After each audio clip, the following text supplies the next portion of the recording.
안녕하세요. 카이스트 이영사입니다. 제대로 알아보자 4차 산업혁명 이슈 분석 시간입니다. 로봇 사냥꾼, 드론 잡는 드론 오늘의 주제인데요.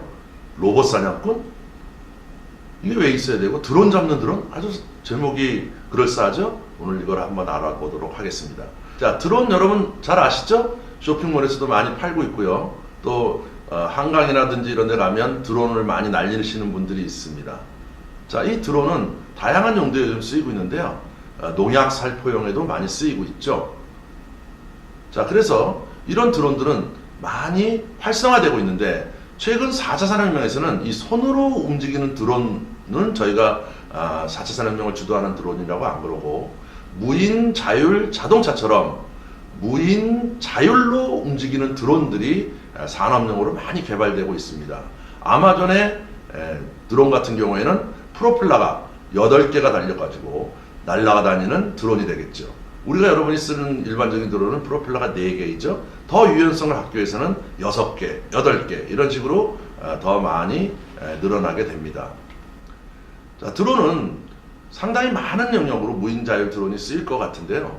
현재 다양한 산업 모델이 준비가 되고 있습니다. 또 준비하는 스타트업도 많죠. 그래서 예를 들어서 홈 시큐리티, 밤에 집을 돌아다니면서 도둑을 지켜주고 또 여러 가지 위험에 대처해주는 이런 드론 사업도 기획하고 있는 회사들이 많습니다. 자, 그런데 여러분, 드론이 정말 우리 실생활에 빨리 올까요?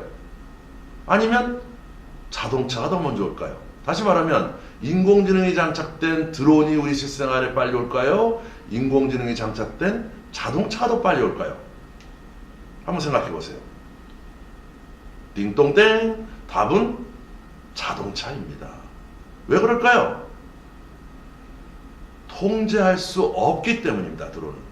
자동차는 도로에서 주어진 환경에서 움직이지만 드론은 우리가 아무리 위의 위치를, 방위를, 높이를 또 가는 길을 정해줬다 해도 불순한 의도를 가진 사람들이 이러한 드론을 이용해서 사회 안전을 해칠 수가 있기 때문입니다. 따라서 미국 정부도, 우리나라 정부도, 세계 각국 정부도 이거에 대한 방어 대책이 없는 한 드론을 풀어줄 수는 없는 것이죠.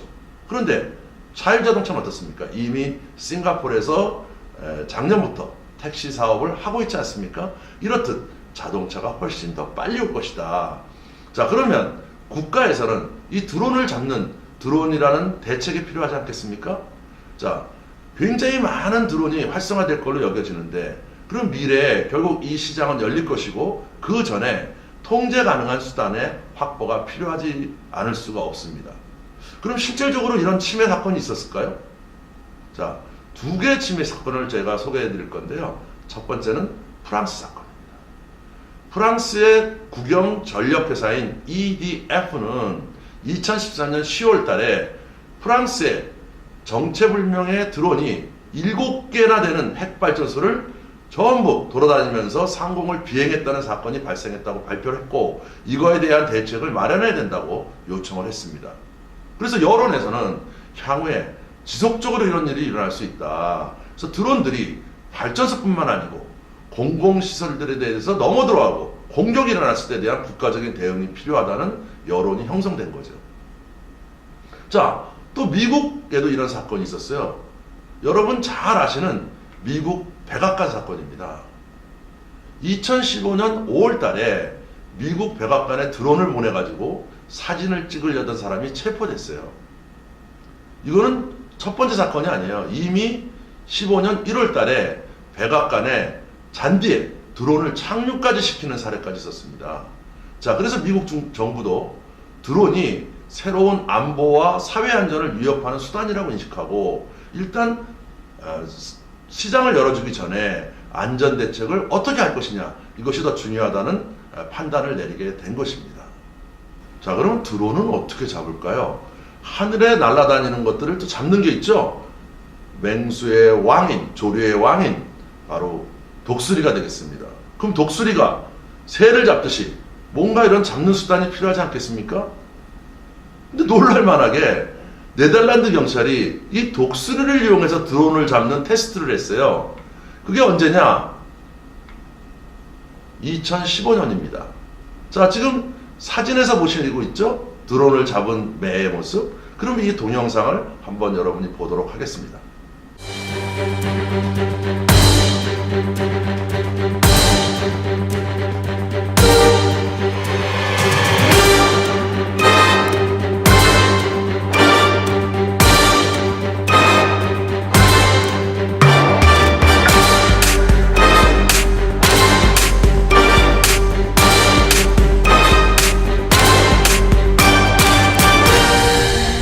재밌죠? 실제로 잡히지 않습니까?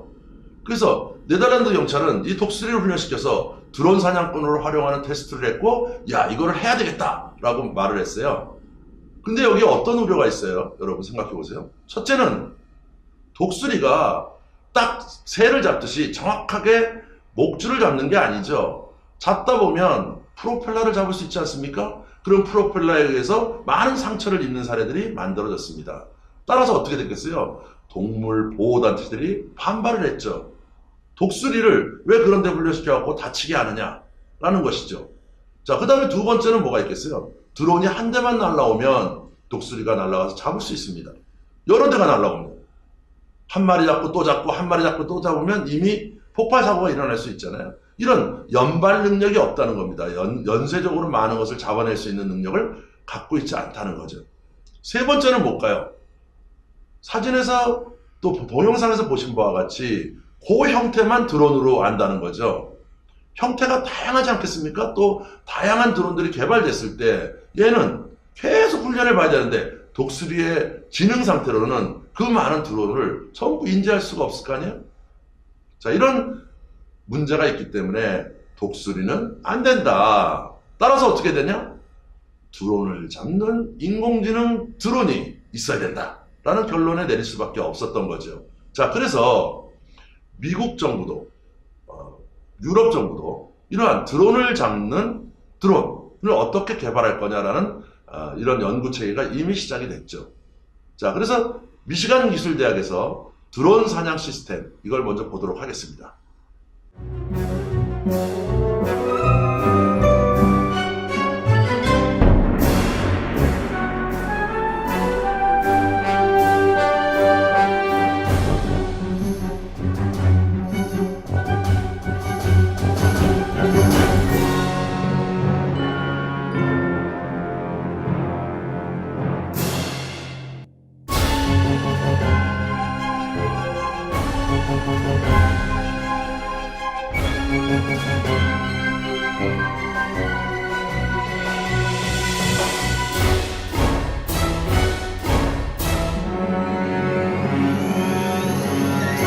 자, 동영상에서 보시니까 어떠세요? 8개의 프로펠러를 가졌습니다. 이런 드론 사냥 시스템을 만든 거죠. 드론 캡처 시스템, 약자로는 DCS라고 하는데요. 자, 이 드론은 상공에서 12m의 그물을 팡 쏴가지고 침투한 드론을 포획하고 있는 시설입니다. 근데 양쪽 드론이 차이가 생기죠? 드론을 보시면 8개의 프로펠러를 다녔어요. 왜 그럴까요? 날라오는 드론보다 훨씬 빠른 비행 속도와 또 훨씬 유연한 비행 능력을 가지고 있어야 드론을 잡을 거 아닙니까? 그리고 왜 그물을 쏠까요? 그물을 장착해야 하나 쏘고 또 쏘고 또 쏘고 해서 많은 다양한 드론들을 잡아낼 수 있겠죠. 그래서 이러한 실험이 지금 진행이 되고 있고 이 발전 속도가 빨라지고 있습니다. 자, EU는 어떻게 할까요? EU에서는 새로운 프로젝트를 만들었습니다. 드론을 방어할 수 있는 자율 비행 플랫폼을 지금 연구하고 있는데요. 이 연구에서는 사진에서 보시다시피 드론이 좀 멋있게 생겼죠? 자, 이 드론은 수직 이용되고 변환 능력이 굉장히 뛰어나야 된다. 그 다음에 시속 144km로 날라요. 그럼 무슨 얘기예요? 이 드론이 날아게 되면 어떤 드론보다도 빠른 속도로 제어할 수 있게 되겠죠. 그 다음에 아까 미국 방식은 그물을 쐈지 않습니까? 여기는요, 액화 질소를 쏴가지고 드론을 결빙을 시켜버리는 거예요. 그래서 기능을 못하게 해버리는 기술을 지금 테스트하고 있습니다. 자, 그럼 드론 잡는 드론은 어떤 기능들을 갖고 있을까요? 또 어떤 제도가 필요할까요? 첫 번째는 지오펜싱 기능입니다. 다시 말하면 드론이 핵발전소 상공에 들어와서 인지하고 폭발시키게 되면 핵발전소도 폭발되지 않겠습니까? 잘못될 경우에. 따라서 일정한 거리 이내로 들어오면 그것을 격추시킬 수 있는 기능을 갖고 있어야 되겠죠. 그러면 드론이 일정한 거리에 들어왔다는 것을 침입을 감지하는 기능이 있어야 되겠죠. 그 다음에 이것이 정당한 드론이 아니고 위험한 드론이라는 걸 식별 판단하는 인공지능이 있어야 되겠죠. 그 다음에 신속 유연하게 비행을 해가지고 격추시켜야 되겠죠. 그리고 여러 개의 드론이 들어왔을 때 연발로 포획할 수 있는 능력을 가지고 있어야 됩니다. 또 하나 뭐가 있을까요? 오랫동안 상공에서 지속하면서 업무를 수행할 수 있는 강력한 배터리 파워를 가지고 있어야 되겠죠. 이런 능력이 있어야 드론 포획 시스템이 가능한 겁니다. 그래서 이 사업은 굉장히 앞으로 또 유망할 수도 있겠죠. 여러분이 생각할 때. 자, 그리고 법제도적인 측면에서는 어떤 것이 필요하겠습니까? 첫째는 공공시설물에 일정 분야 내로 들어오는 드론에 대해서 격추시키고 파괴시켰을 때 그 책임은 국가에게 없다라는 법제도가 필요한 거고요. 그 다음에 그렇게 들어온 드론에 대해서 사용됐을 경우에 그 드론을 날린 사람에 대해서 처벌할 수 있는 그런 규정도 제정이 필요하다고 우리가 볼 수가 있습니다. 자, 드론에 대한 결론을 한번 지어보겠습니다. 1번, 지금 우리가 사용하고 있는 자율 드론보다는 4차 산업혁명 시대는 인공지능에 의한 무인 자율 드론이 대세가 될 겁니다. 자, 농업의 예를 들어볼게요. 지금 자율 드론을 가지고서는 사람이 조정을 해서 농약 살포에 쓰이고 있습니다. 무인 자율 드론이 되면 농부들은 어떤 도움을 받을 수 있을까요? 낮에만 농약 살포를 하는 게 아니고 안 보일 때도 무인 자율 드론은 농약 살포를 할 수 있겠죠. 자, 또 하나는 뭐겠어요? 밤이 되면 농작물을 해치는, 또 닭도 잡아먹는 쪽제비라든지 멧돼지라든지 이런 피해가 많지 않습니까? 그런 동물을 인지하고 그것을 쫓아줄 수 있는 무인 자율 드론이 밤에도 활동할 수 있겠죠. 이렇게 더 다양성을 가지고 쓰일 수 있는 드론으로 되기 위해서는 무인 자율 드론이 대세라고 우리가 볼 수가 있겠어요. 자, 두 번째 결론. 여러분, 우리가 드론 시장이 굉장히 폭발적으로 늘어날 거다라는 건 다 예상을 하고 있습니다. 굉장히 많은 도움이 될 거라는 것도 알고 있어요.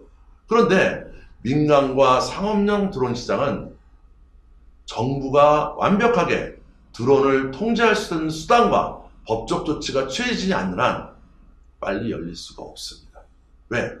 굉장히 많은 발전소라든지 또 여러 공공시설물, 공공안전을 해칠 수 있는 가능성이 있기 때문이죠. 자, 그래서 세 번째 결론. 드론 잡는 드론 시장이 먼저 올 거다.